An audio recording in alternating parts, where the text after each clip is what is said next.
സകലം രാധാകൃഷ്ണാർപ്പണമസ്തു.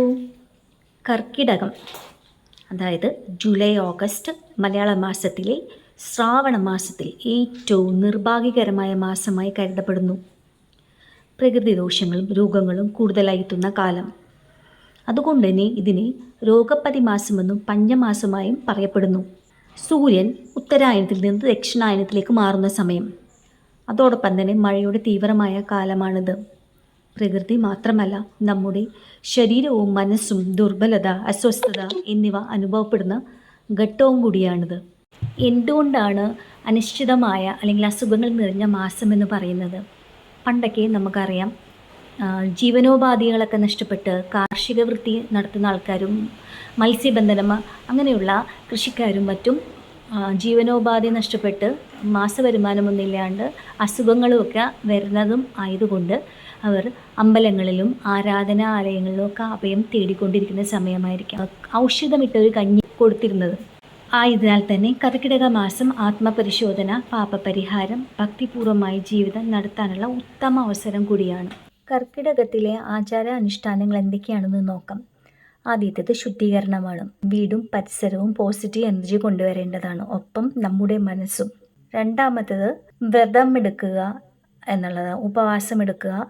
ചിലർ സപ്താഹം, ഏകാദശി മുതലായ ദിവസം ഉപവാസം പുലർത്തുന്നു. ചിലരാകട്ടെ ചൊവ്വ, വെള്ളി ദിനങ്ങളിൽ.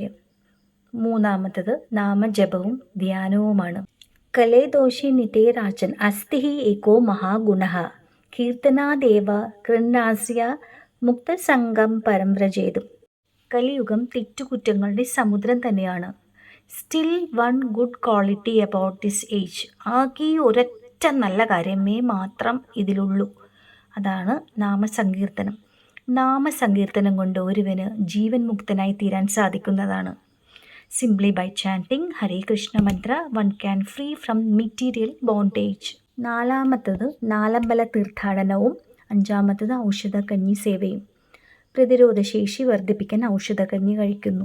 വിഭൂതി വയ്ക്കലും പഞ്ചമതവും ശമിപ്പിക്കലും ഒരു പ്രധാന ആചാരമാകുന്നു. പഞ്ചമതം ശമിപ്പിച്ച് ഹൃദയവിജയം നേടാൻ സഹായിക്കുന്നു. മുതിർന്നവർക്കും ഗുരുക്കന്മാർക്കും സേവനഭാവം, ദാനം എന്നിവ നടത്തുക. ആയുർവേദമനുസരിച്ച് ശരീരശുദ്ധിക്കായിട്ടുള്ള ഔഷധക്കൂട്ട്, കഞ്ഞി, പത്തിലത്തോരൻ, അഷ്ടവസ്തുക്കൾ, ദശപുഷ്പം കൊണ്ടുവരിക. ദശപുഷ്പം കഞ്ഞിയിലിട്ട് കഴിക്കുകയോ വീട്ടിൽ കൊണ്ടുവന്ന് പൂജാമുറിയിൽ വയ്ക്കുന്നതും ഉത്തമമാകുന്നു. ശാരീരികവും മാനസികവുമായ ശുദ്ധി ഇപ്രകാരമാണ് ചെയ്യേണ്ടത്. ഒന്നാമത്തത് സാത്വിക ആഹാരം ഈ മാസമെങ്കിലും കഴിക്കുക. പൂർണ്ണ സസ്യഭുക്കാവുക.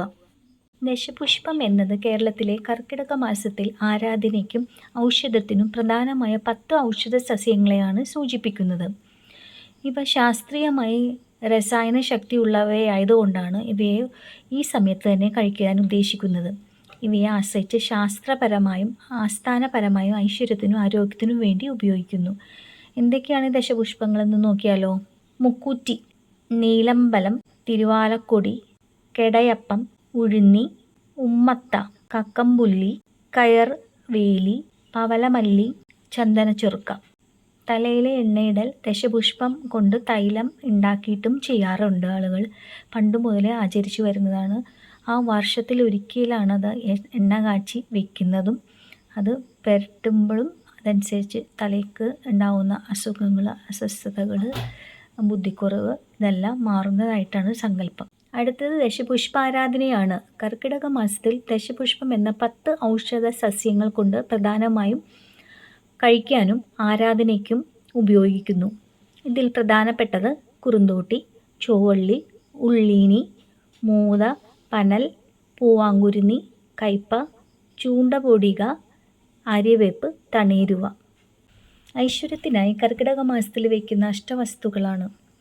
ഐശ്വര്യവും ആനന്ദവും വീട്ടിലേക്ക് കൊണ്ടുവരുന്നതിന് ഇതിന് പ്രത്യേകമായ പങ്കാണുള്ളത്.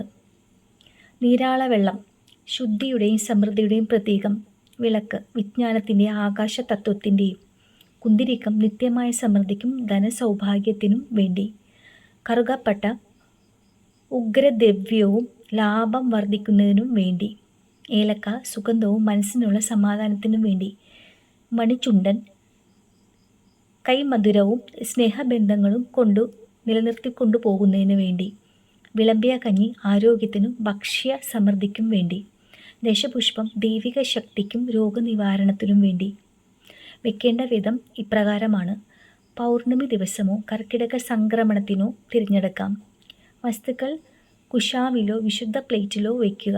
പൂജാമുറിയിൽ കൊണ്ടുവയ്ക്കാവുന്നതാണ്. പ്രാർത്ഥനയോടൊപ്പം ദീപം തെളിച്ച് സമർപ്പിക്കുകയും ചെയ്യാം. ഈ ആചാരങ്ങളെല്ലാം തന്നെ വിശ്വാസത്തിൻ്റെ ഭാഗമാണ്. ശാസ്ത്രപരവും ആയുർവേദപരവുമായ പിന്തുണയുമുണ്ട്.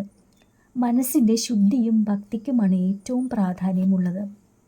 ഇവയെല്ലാം ചേർന്നാണ് കർക്കിടക മാസത്തെ ഐശ്വര്യത്തിൻ്റെ ആരോഗ്യപൂർണമായ ജീവിതത്തിൻ്റെ തുടക്കമായി കണക്കാക്കപ്പെടുന്നത്.